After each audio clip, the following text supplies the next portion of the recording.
Ladies and gentlemen, please welcome Barbara Tulipane, NRPA President and CEO. Good morning, and wow, let's give a round of applause for the water coolers because you are the champions.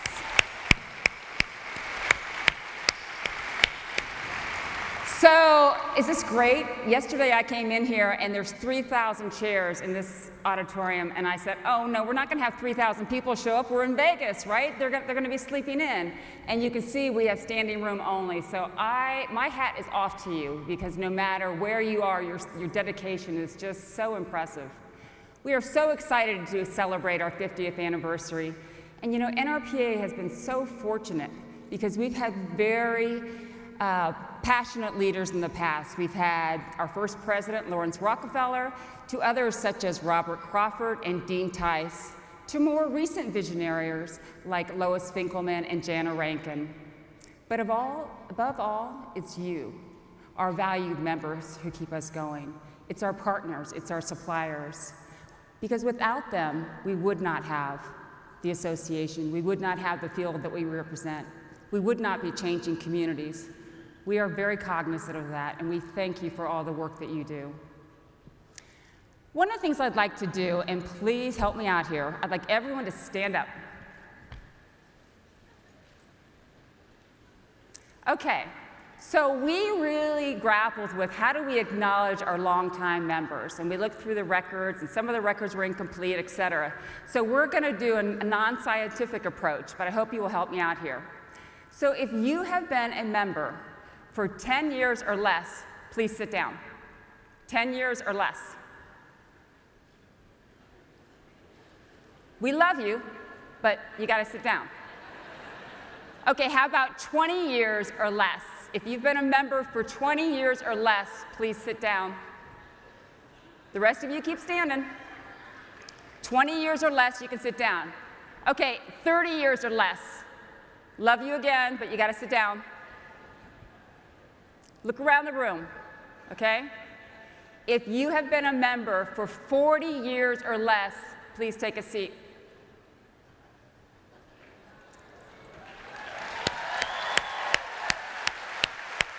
Keep standing, keep standing.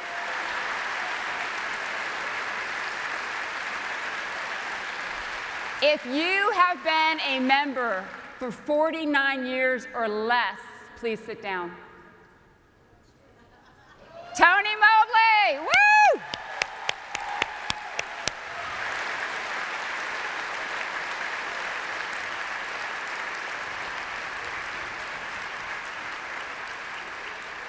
And what is your name, sir?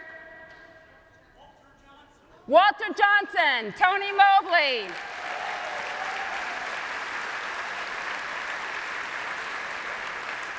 Am I missing anybody else? Oh, there's somebody over there, somebody pointing. Yell me their name. Because we want to acknowledge you and thank you. You've been with us from the very beginning. And I'm sure you have some great stories, and we'll meet you at the bar to hear those stories a little bit later. So we are celebrating our anniversary because we have held to a vision that animated our founders, the people that you just saw standing, that everyone deserves a park. And our work uplifts all people and all communities. But our 50th anniversary is much about a celebration of the past as it is a promise of the future. Let's take a look at a video of where we've been and where we're going.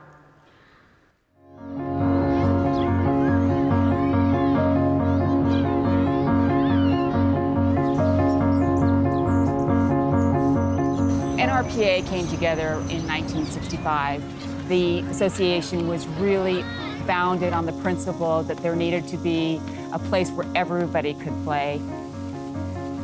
Parks and Recreation plays a huge role in influencing not just the fabric of the community as it relates to the youth and adults, but also becomes a melting pot for different activities for the community to kind of partake of on a day-to-day basis. It's interesting that the ideals that were in 1965 are what we in fact, focus on today. And I would argue that we are coming full circle and we are bringing back that focus.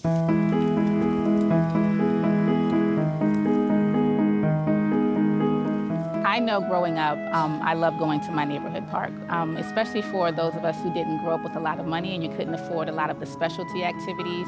Having something like a park that anybody could go into, and whether it's take a walk or play a game of tag, if your local park had a pool and you could swim, you know, there was just so many different things that offer such a wide variety of services to everyone. I know I'm pretty old for this, but I like the splash plays, like especially with my brother and like my friends. I like to bring him because I like to get him away from playing video games so much.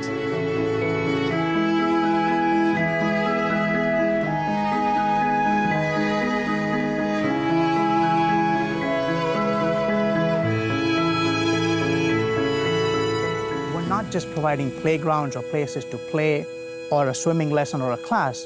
We're making a difference in the lives of a generation and impacting communities everywhere we are.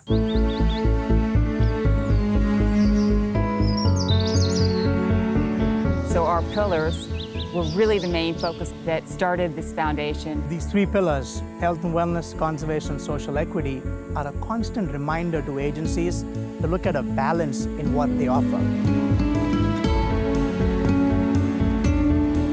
Social equity, I think, is the pillar that resonates most with me and I think a lot of other people. And I think the reason for that is, you know, public open spaces is one of the last or only place, really, where people of all walks of life can come together and they're on equal footing. It doesn't matter how much money you have, it doesn't matter what your skin color is, it doesn't matter how much education you have, it doesn't matter what language you speak.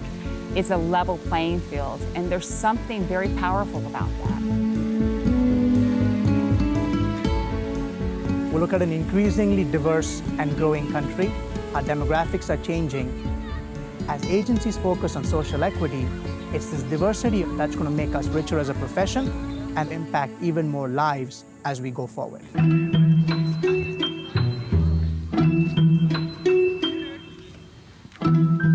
The health and wellness pillar, that's been kind of our mantra from day one. As we've looked at the last 50 years where kids used to run free in the woods and on city streets, they now look to parks and recreation centers as safe places to get their outdoor recreation. We've always thought of parks and recreation as kind of a key to health and wellness.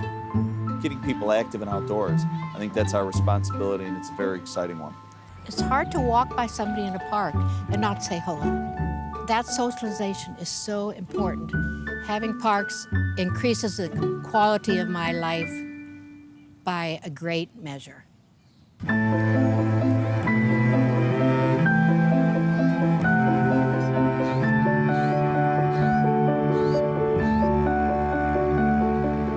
The third pillar is conservation. And really, that was very much the movement back in 1965, the environmental movement. And that's still very dear to our heart. We recognize that parks, open space, that we have to conserve it. And we also have to introduce people to the love of nature, because if we don't have that, we really are in a very bad spot, because who's going to protect those places in the future? Just a few weeks ago, we did a nature hike, and kids were seeing frogs that, again, they only saw in a book or they only saw on TV, and they didn't realize how big a bullfrog really was. We are trying to create a wildlife corridor that goes throughout the whole park. So the river system itself will be one kind of highway, you can call it, for the birds and different pollinators and other wildlife to kind of migrate throughout the park. We have to make sure that we're playing a key role, not just in maintaining what we have, but in rebuilding what we've had that maybe we have lost, and then most importantly in educating our youth and our communities around why this is important. The children who will take over the stewardship of the parks and of the earth need to understand the full value of what parks create.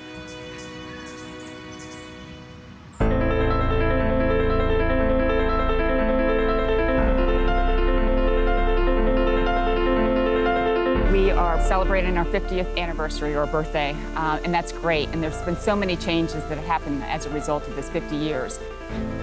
We are no longer the rec centers that just does baseball and football. We are really social service centers where we're providing cooking and nutrition, physical education, where we are providing after-school daycare. We are providing the mentorship that they may not get at home. These people that run these centers are really social service providers. And that's something that has changed, I think, in the 50 years.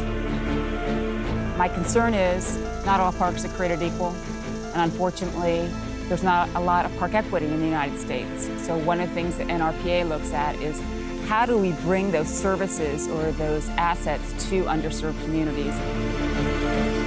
This organization has grown and gotten stronger.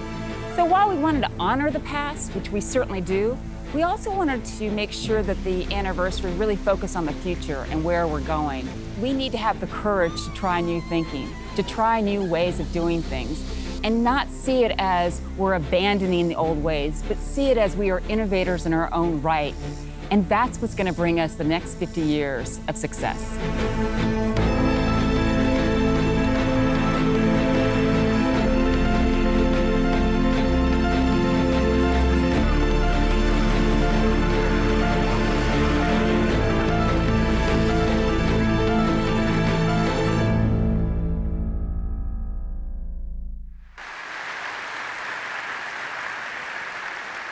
So the next time your friends think you just do fun, we're going to make little CDs and hand it out to you so you can show them that we do a lot more than that. You literally change communities, and we understand that and appreciate it, and we fight for it every day. You know, you hear us talk about the pillars. We talk about them all the time. And interestingly, they are the same things that resonate with the public. And now we have the data to prove it. NRPA and Penn State conducted a public perception study that we did 20 years ago, and then we conducted it again to see what has changed. And guess what resonates with the public the most? Social equity, number one. Health and wellness, and conservation. That's why we are so focused on the pillars, because that's what the public expects, and that's what they think you are already doing, which we know that you are.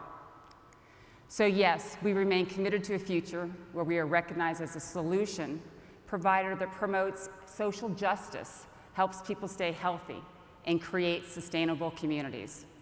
From our Parks for our Parks for Monarchs campaign to help save the threatened butterfly, to our efforts to improve public health in measurable and lasting ways, to our firm resolve to advance social equity principles in everything we do, we are making a difference.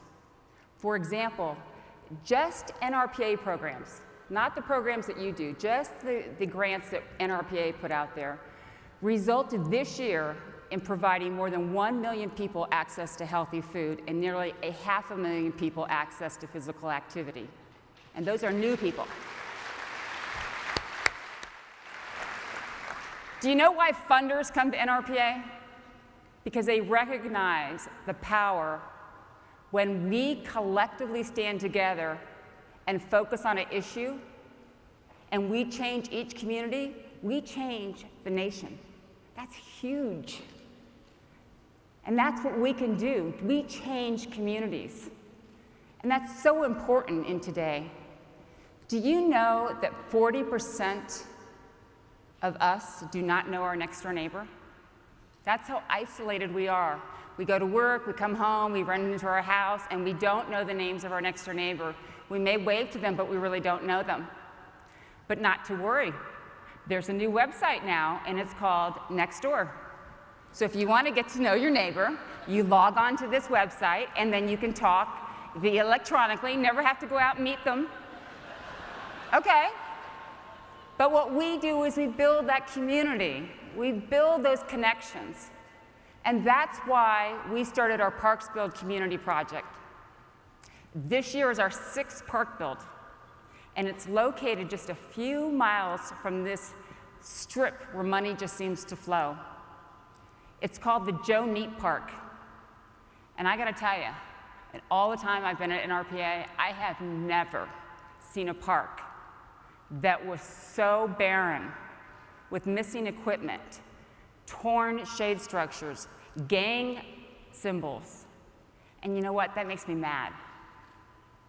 There was a community of over 3,000 kids, and they had no place to play. And as the doctor said, We all need to care about that. No one should suffer from their health because of where they live. So we're going to show you Joe Neep, and we're going to show you the transformation.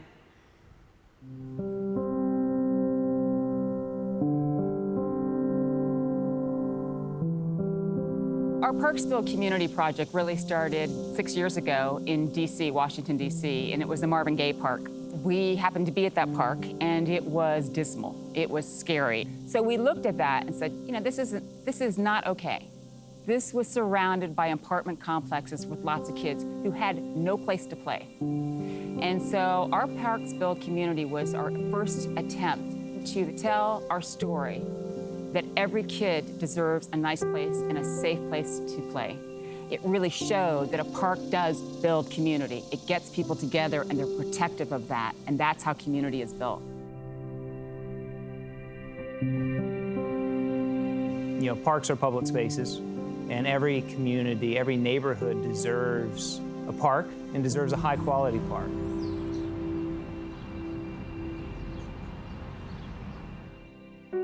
This year, we selected Joe Neep Park in the city of North Las Vegas.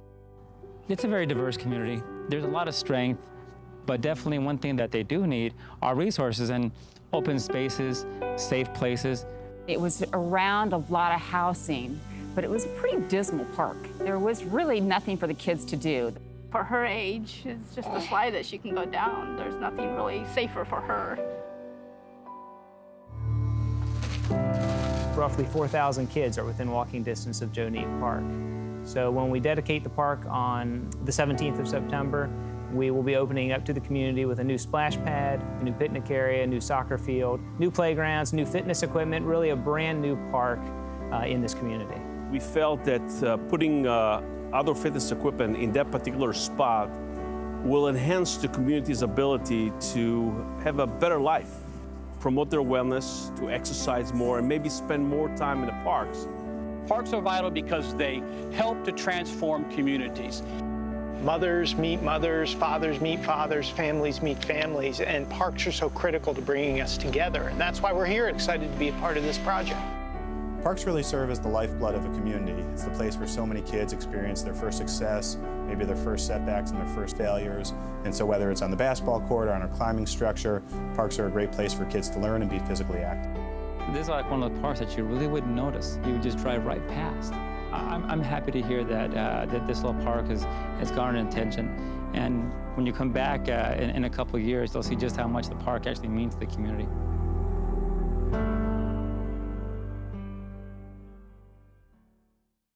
So I want to tell you that one of the biggest things here that I begged that we find somebody to help us and to sponsor was a splash pad, because these kids, you know how hot it is, right? They had no place, they had no water, no swimming pool, nothing. And so I am really pleased, and if you join us on Thursday, you will see that. But I want to do something that I've never done before. I want to have the people that help sponsor this equipment, gave us this equipment free, to stand up when I call your name. So if we have representatives from Play World here, please stand.